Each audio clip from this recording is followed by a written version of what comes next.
Shay's somebody that's, he started off as an assassin. He's actually quite naive. And from that, actually, he goes through a transformation.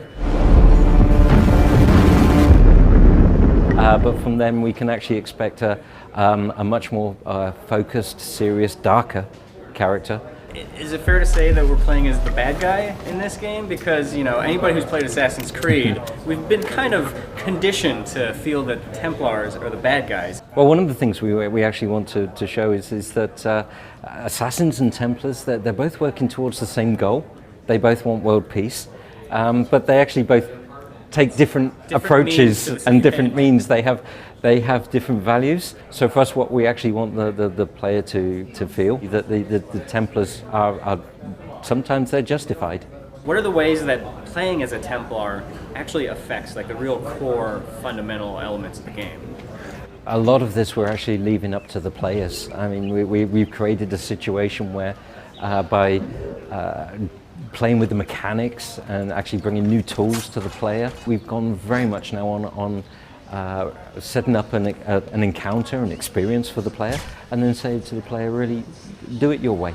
What's the best way for you to achieve those objectives? It's something that's very much down to the player. We focused a lot on manipulation. This for us is key to the Templar experience. You don't have to be evil. Not every form of manipulation needs to result in death, but it's your choice.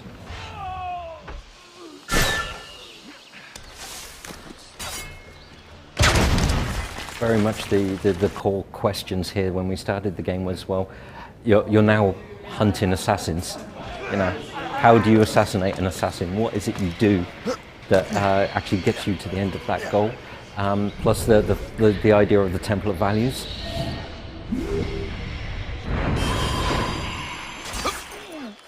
So really we wanted to push these core elements.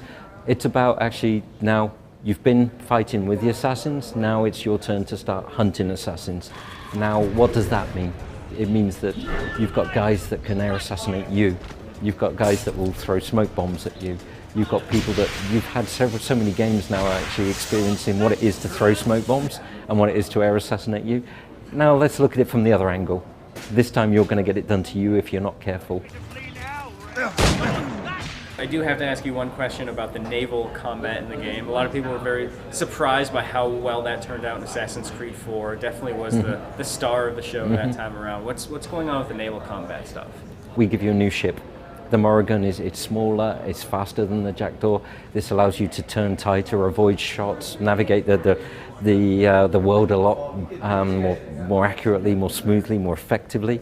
We've passed over all the weaponry so that now you've got the Templar weapons that we saw, like the carronades and the burning oil. But also we worked on the AI for the ships that you encounter.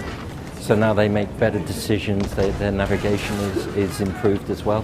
We built on great existing technology and decided that we wanted to push all of it further to the next level to really give you a much more powerful feeling when you're at the wheel of the Morrigan, but also to make you feel actually like there is more of a threat coming from enemy ships that you encounter. The intro of the demo that I played just now, when it zooms in on the ship, we see a familiar face on board, Mr. Haytham Kenway. Yes. What can you tell me about the relationship there? What's going on with him and Shay Patrick? I can't go into a great deal of detail because I really don't want to give any story spoilers. What I can tell you is that what we're doing in Rogue is we're completing the Kenway saga. We first meet Haytham when actually he's with Edward in Assassin's Creed 4.